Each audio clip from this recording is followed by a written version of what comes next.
अगर आप भी चाहते हैं कि आरसीएम म्यूजिक के वीडियो सबसे पहले आप तक पहुंचे, तो लाल बटन को दबा के चैनल को सब्सक्राइब जरूर करें और साथ में बेल आइकन को दबाना ना भूलें।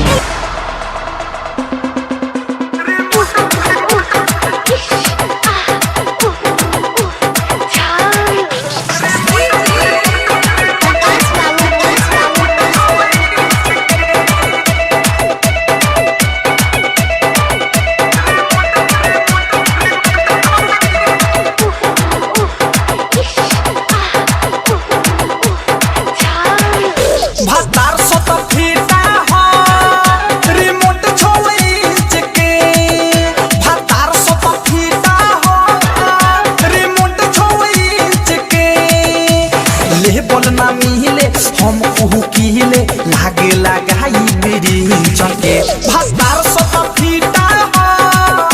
रिमोट छोई चके भतार सत फीटा हो रिमोट छोई चके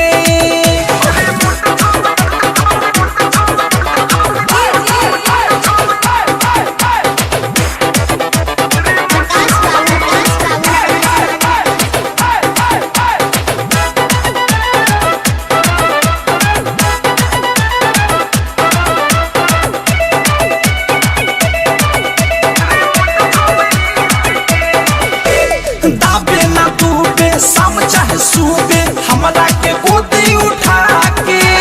छाजा पौधा जाके लागे ला लाजा छोड़े ला मन पनिया के दाबे ना डूबे शाम चाहे सूबे हमरा के गोदी उठा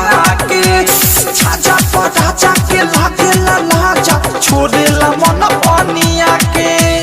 गिज गाछे पड़ी सुखले पहाड़ी ओमे भी रहाई दिन चके भतार सत फीटा हो रिमोट छोई चके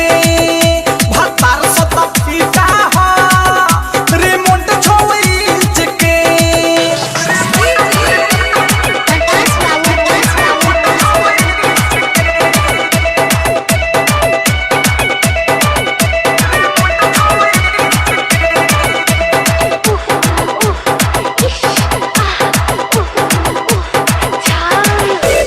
गवने के बेदी चलावे में बेदी धुक धुक कोइले सजाना बा सरधा न पूडे देखते से कूडे अभिले ही है बाबा नावा गवने के बेदी चलावे में बेदी धुक धुक कोइले सजाना बा सरधा न पूडे देखते से कूडे अभिले ही है बाबा नावा घर के लाजिया कोई सुनबा पिया पड़े जरूरी सीढ़ी चके भतार सत फीटा हो रिमोट छोई चके राजा जी सत फीटा हो रिमोट छोई चके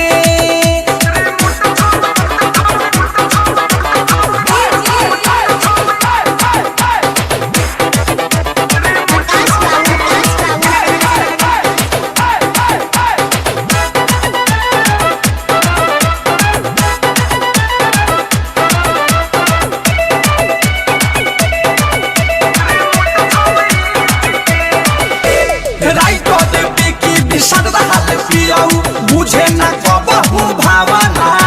साइज बलहामा कोटे डढ़ामा लौके नि हम ही बावना राइट कोटे बिकी विशाल पियो बुझे न कबहू भावना साइज बलहामा कोटे डढ़ामा लौके नि हम ही बावना अवधे से प्रेमी मुकेश पर कास से काम चलाई बगीचा के भतार सत